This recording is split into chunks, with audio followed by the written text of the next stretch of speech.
What is multicultural education? Multicultural education refers to any form of education or teaching that incorporates the histories, texts, values, beliefs, and perspectives of people from different cultural backgrounds. This basically means that inside the classroom, the teacher and everything they teach touches almost every different type of beliefs for students.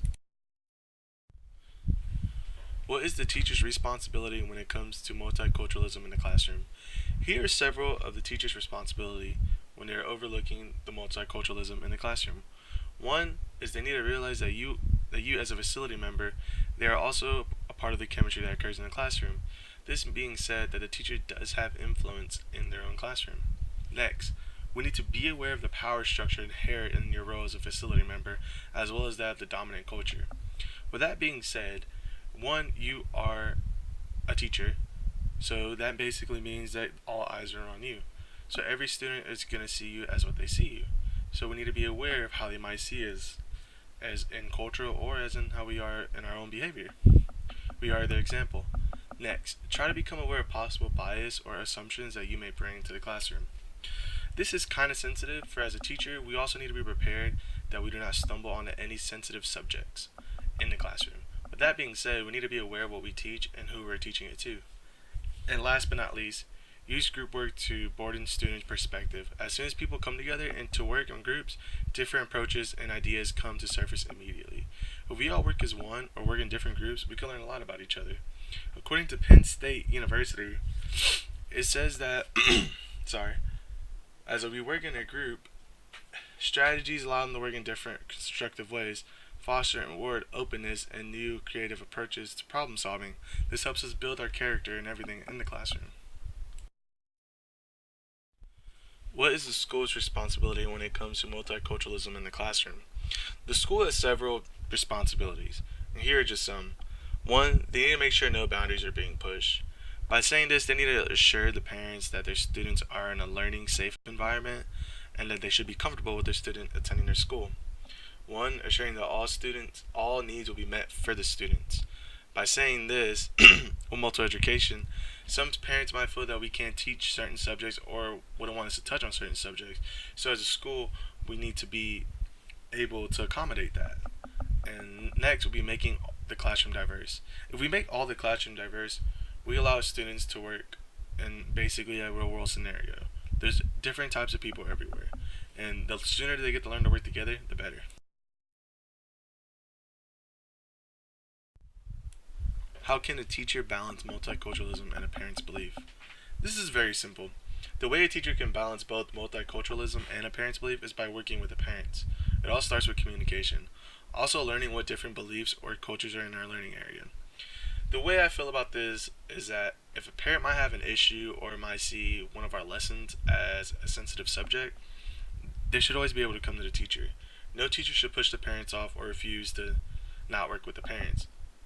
We need to recognize that the parents are our students' parents and that they do have a major impact on what they can learn and what not learn. And they also have the right to know what they are learning. So just by learning to co-hand with each other makes so much of a difference, and it can actually help us know what we can talk about and what we could talk about for future references.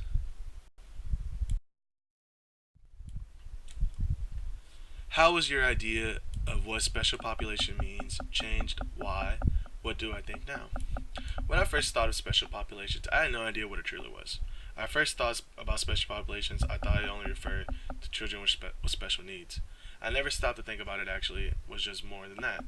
See, special populations are those who need help, struggle in or out of school, and ones with disabilities. In reality, a good percentage of students are in the special populations. I've learned what special population is due all to the research I've done this semester. Special population actually has a major impact on our education system today. Some students don't even realize they would technically be in the special populations category. I myself wasn't sure what it was, and now that I've discovered and researched on it more, I'm pretty positive what it is now, and I could possibly point out a student if they were in a special population. Now, do I think a student should be pointed out? No, but maybe if the student was aware if they were, it might make a difference. Okay, so here's my lesson plan. And my lesson plan is going to basically teach what my future teaching certificate would be under, which would be social studies or history. and I'm going to try to teach a lesson on World War II, the causes of them.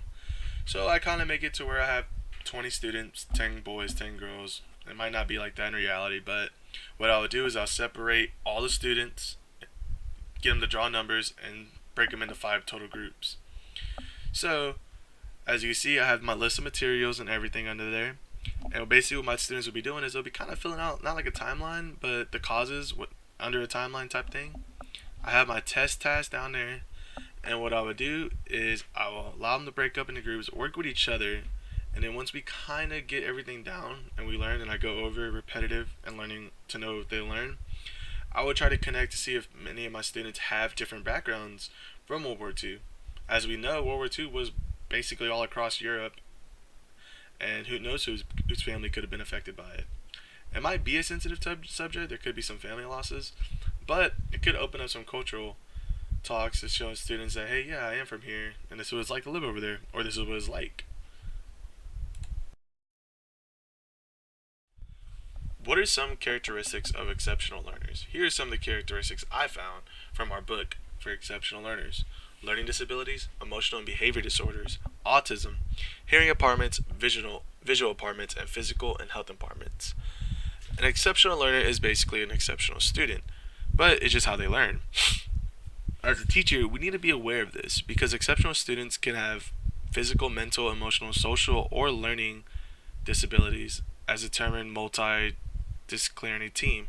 We need to be able to help our students and know what we can and what we cannot do.